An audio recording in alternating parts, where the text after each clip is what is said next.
E aí galera, beleza pura? Eu quero começar hoje um vídeo de uma maneira um pouquinho diferente. Eu quero mostrar desde o recebimento do carro, da queixa do cliente e ver se a gente tem capacidade para resolver também. É porque tem gente que acha que a gente é assim, né? Vai resolver tudo. Nem sempre, eu posso não ter competência para resolver também. E se eu não tiver, eu vou mostrar também. Se resolver, legal. Ainda mais no caso desse, esse é um Prisma.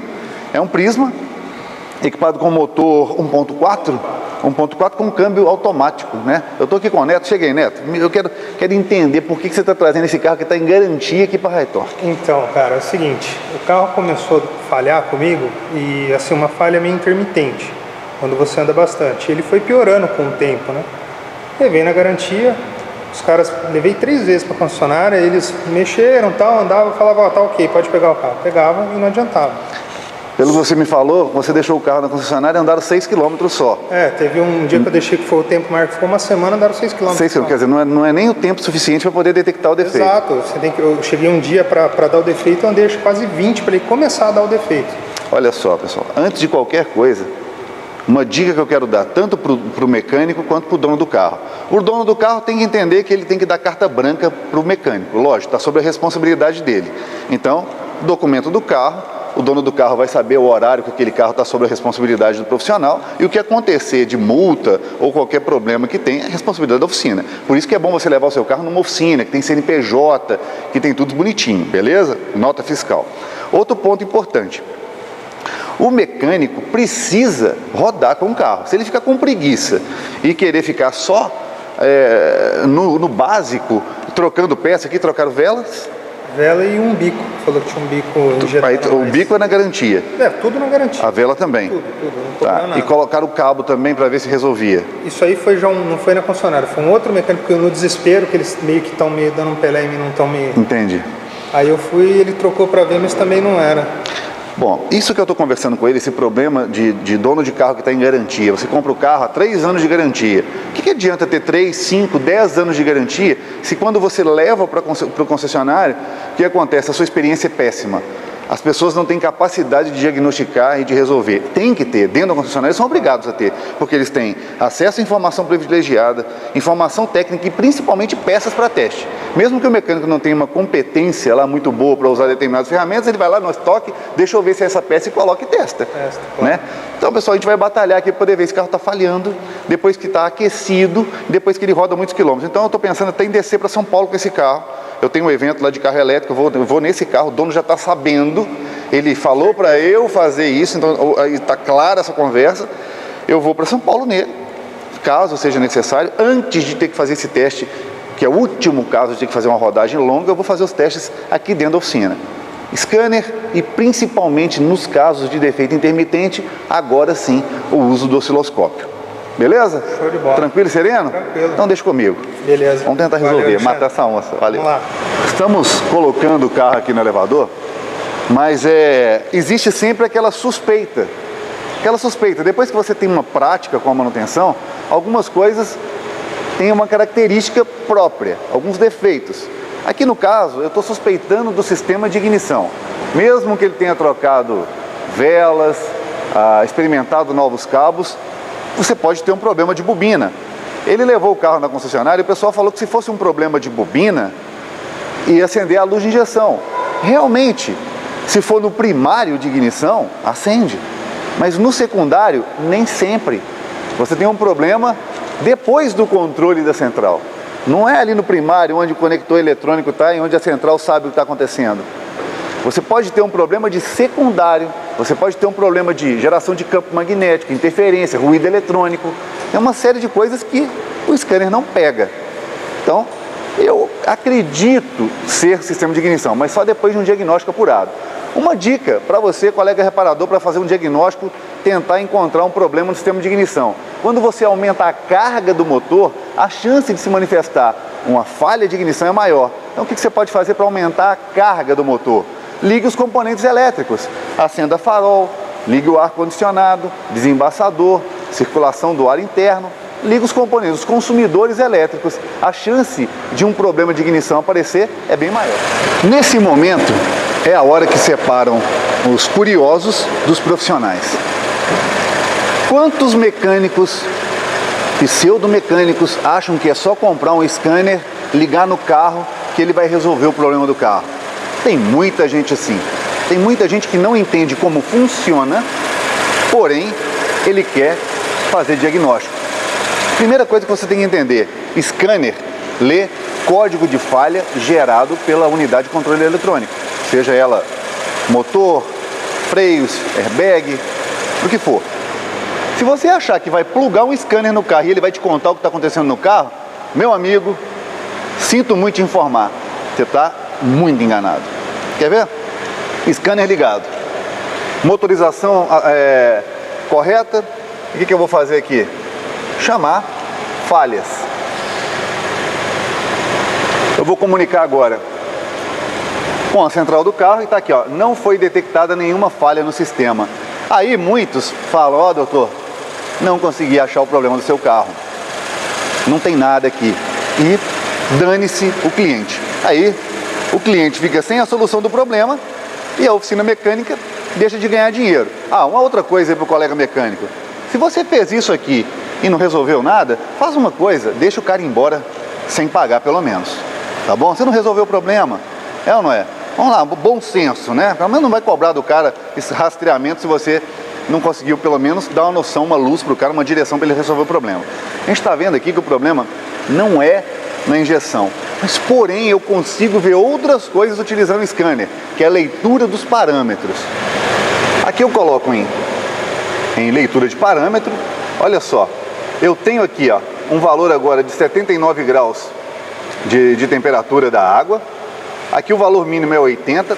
Nós temos aqui o ventilador, ó, ligado direto, porque eu estou com ar condicionado. Então, com o ar condicionado ligado direto, eu vou ter uma ventilação forçada acontecendo aqui constantemente. A temperatura não vai se manter um pouco mais baixa. Tudo bem. Olha só como é que é importante você entender parâmetro e o parâmetro em qual momento que esse parâmetro é aplicado ao motor. Carga, sem carga, motor aquecido, motor mais frio. Tudo muda à medida que a temperatura vai subindo ou baixando no carro. Legal, eu tenho aqui o avanço, eu tenho aqui a posição do pedal do acelerador em 0%, ou seja, eu não estou pisando no pedal do acelerador. Temperatura do óleo do motor, olha que legal esse motor, esse sistema tem a temperatura do óleo do motor, temperatura de admissão do ar, né? O ar que está sendo admitido. Vamos ver o que mais eu tenho aqui. Tensão de bateria. Aqui eu tenho consumo instantâneo, variando aqui, ó, 1 a 1,5, porque a graduação da leitura é de 1 e 1,5. Atraso de detonação, carga do motor, olha a carga do motor. E eu vou diminuir as cargas no carro para ver se ela vai cair aqui. Olha para você entender como que as coisas funcionam. Primeiramente eu vou desligar o farol. Eu desliguei o farol. Olha o que aconteceu com a minha carga. Saiu de 30 a 31, caiu para 27. Ok? Agora eu vou desligar o ar-condicionado. Agora eu desliguei o ar-condicionado. Olha a carga do motor para quanto caiu. Tá vendo como é que consumidores elétricos e principalmente um consumidor mecânico, que o ar-condicionado é um consumidor elétrico com um consumo mecânico, né? Porque ele exige a força do motor para tocar aquele compressor. Então quando eu aperto aquele botão ali no painel que eu ligo o ar-condicionado, eu estou ligando o componente elétrico, ventiladores, relés, tudo, ventilador interno, conjunto de ventiladores entra em funcionamento e principalmente eu atraco a embreagem do compressor, que vai aumentar o peso. O meu motor vai ter que fazer um trabalho maior para poder conseguir colocar mais um motor, mais uma bomba, que é o compressor do ar-condicionado, para funcionar. Por isso que a carga aumenta. Então você precisa entender isso daqui. Como o nosso diagnóstico mais interessante aqui é com carga, é aumentar a carga do motor, porque assim eu consigo encontrar falhas no sistema de ignição mais facilmente, a gente liga tudo. Mas a gente continua no diagnóstico aqui. Aqui, ó, falha de ignição no 1, no 2, no 3 e no 4. Olha só, não tem falha.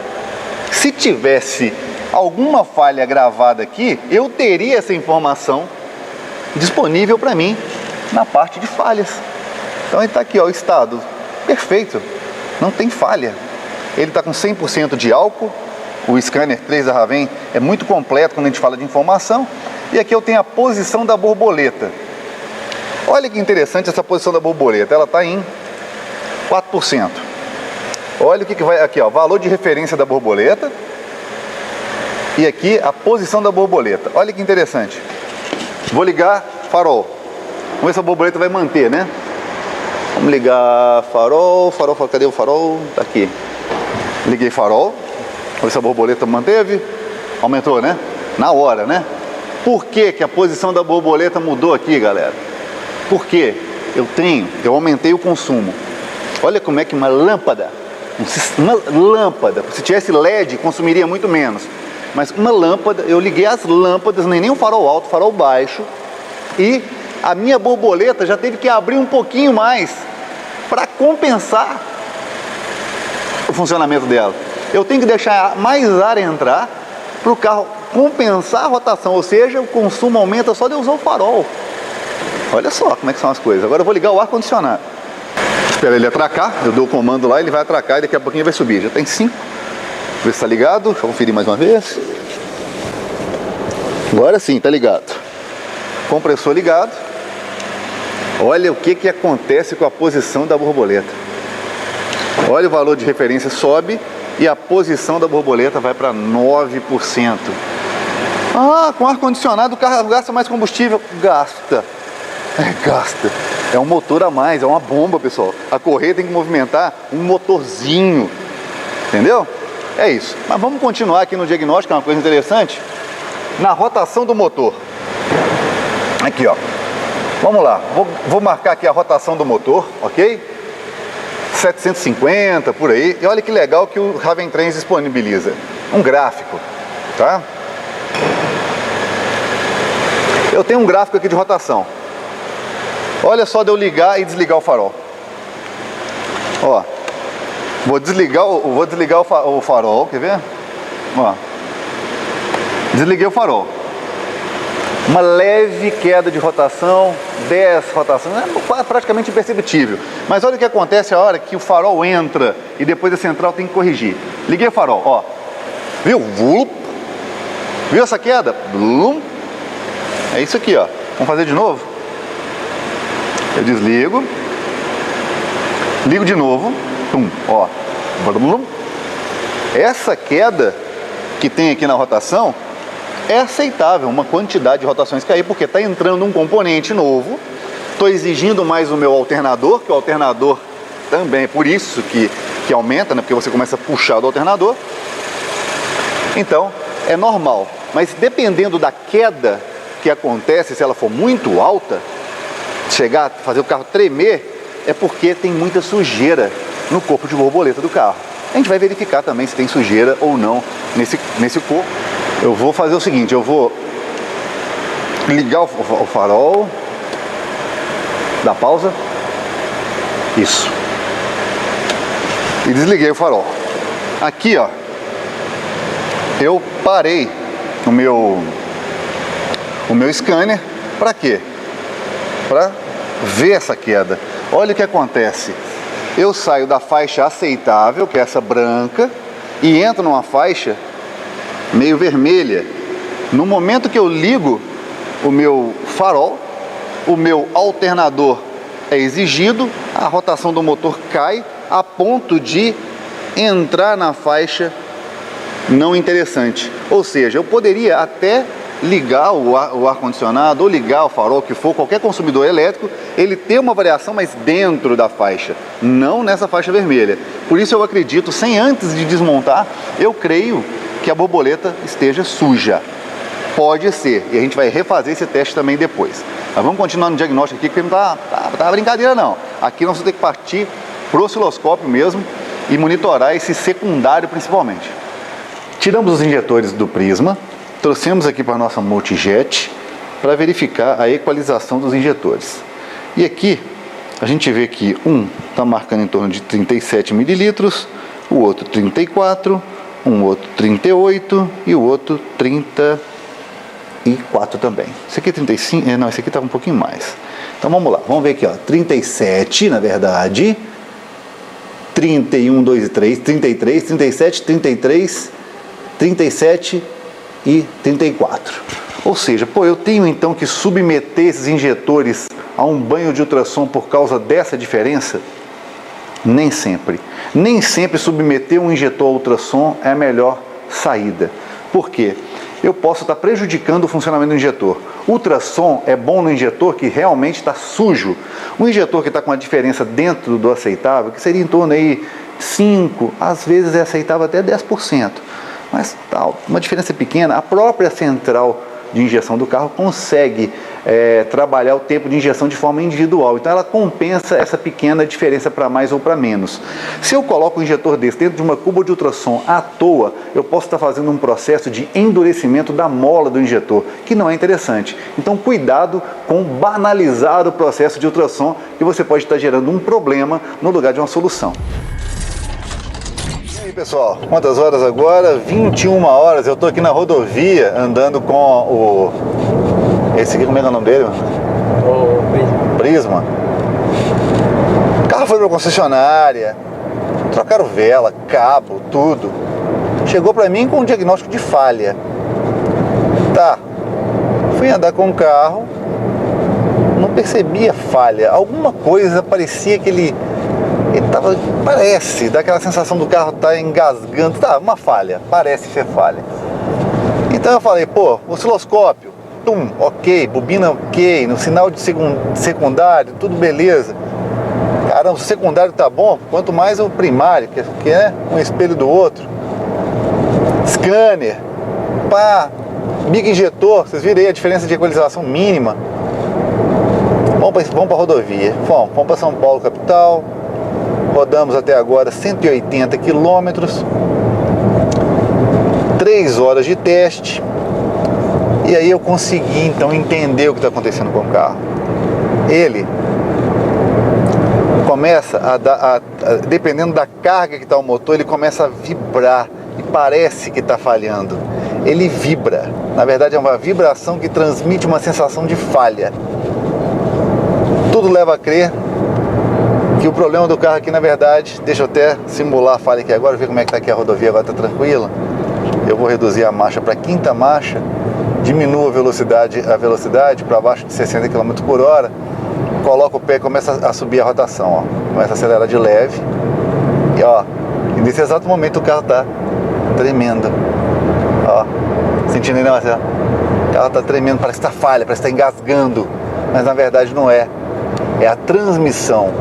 O momento que está fazendo a transmissão da força, do torque do motor para as rodas, tem esse problema. E o pessoal não quer, não tá lá na garantia, né? Você compra o carro com garantia, eles olham um monte de coisa, tal. Aí, olha agora. Agora o bicho tá pegando. Tá tremendo o carro todo, galera, agora. Agora tremeu o carro todo. Tudo leva a crer que seja semiárbore. A gente vai só depois confirmar o sistema. Geralmente esse problema de semiárbore, o carro tem tulipa, eu não sei, eu não olhei esse carro. Geralmente o sistema de 3Z é tulipa, eu vou conferir se amanhã no elevador se é 3Z é tulipa, se for batata, é só ele fazer a troca desses componentes. E a gente trabalhando no sistema de ignição e injeção baseado na informação que o dono do carro passa. Mas a gente tem que então andar com o carro, tem que andar, é na condição que acontece a falha, você tem que ir e fazer acontecer. Um abraço. Muito bem, pessoal, ontem à noite eu até coloquei um videozinho lá no YouTube, né?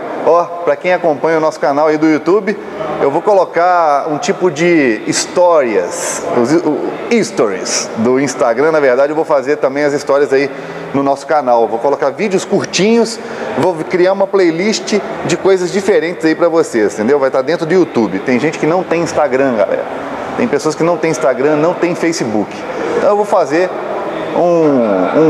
umas histórias aí no YouTube. Vamos lá, ontem a gente teve que rodar com esse carro para descobrir o problema. Esse carro, vocês viram aí no vídeo, né? A suspeita era de falha, é o que o cliente trouxe pra gente. E a gente nem pode, às vezes, falar do profissional que atendeu ele anteriormente também na concessionária, não, porque talvez a forma como o defeito chega pro profissional, ele vai trabalhar em cima daquilo que o cliente fala. E o cliente falou que, olha, meu carro tá falhando, parece que está falhando, está engasgando. E aí um profissional vai trabalhar em cima desse sintoma. Ele levou para a concessionária 2 ou 3 vezes, não resolveram, trouxe aqui para a gente e a gente conseguiu descobrir o problema do carro. Mas a gente fez todo o teste, bico injetor, osciloscópio no sistema de ignição e tudo mais. Mas por que a gente descobriu e os mecânicos da rede autorizada não descobriram? Simples, ouvir o cliente. Qual a condição que o problema acontecia? Tinha que andar com o carro. Aí o cliente leva o carro para a concessionária, eles rodam 6 km com o carro, não consegue descobrir nada. Eu fui para a condição que o dono falou que acontecia. Tem que pegar a estrada, tem que estar quente e vai acontecer. Realmente, em determinados momentos, o motor com carga, baixa velocidade, ele vibrava. Ele vibra parecendo que o motor está falhando. O problema de semi-árvore. Aí a gente foi conferir que realmente o carro tem o sistema de tulipa e trizeta. Vou pedir o Marcelo para mostrar para vocês. Marcelo, vê se você consegue mostrar para a turma aí. Liga a luz dele aí. É um sistema de tulipa mesmo, né? Tulipa e trizeta. Vamos lá. Então, é muito comum, eu até mostrei há pouco tempo no outro carro, acho que foi no Civic, né? Eu mostrei o que é uma trizeta, o que é uma tulipa e acaba dando um desgaste ali. Só que esse carro não está nem com 40 mil quilômetros rodados ainda e está com um problema.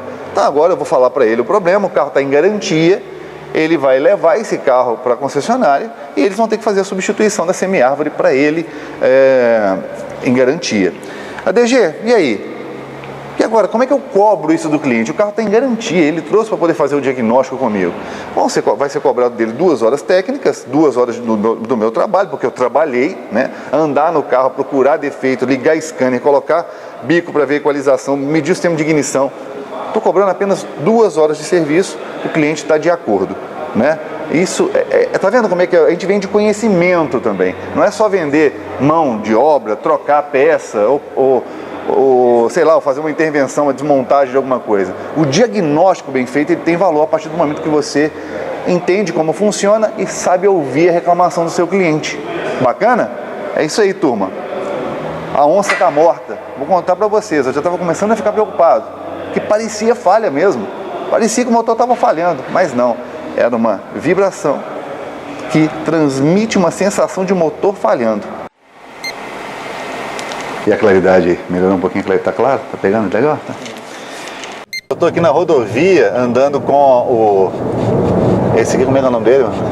O Prisma. Esse é um Prisma. É um Prisma. Tiramos os injetores do Prisma. É o Prisma, né? O sedã é Prisma.